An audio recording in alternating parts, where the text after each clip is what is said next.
Makeshift memorials are set up along the Guadalupe River tonight as crews continue their desperate search for the people who went missing during deadly floods in Texas.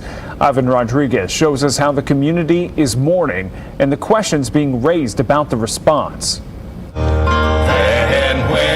In Kerrville, Texas, mourners gathered to remember those who lost their lives in last week's catastrophic flooding.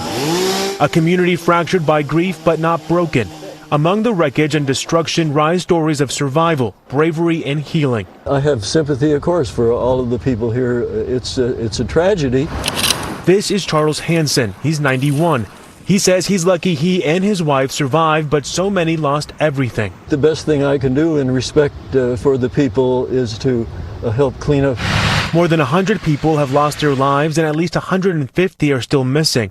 Scores of people at Camp Mystic, which sits next to the Guadalupe River, had to be rescued by the U.S. Coast Guard. I turn around and I give her a thumbs up and I look in her eyes and she looks back at me and she gives me a thumbs up back and musters a very scared but trying to be brave kind of smile. 27 campers and counselors died. The hardest thing I've ever had to do was not only listening to a small child that shouldn't have to know the horrors of a tragedy as this, but to thank us for something they really don't understand.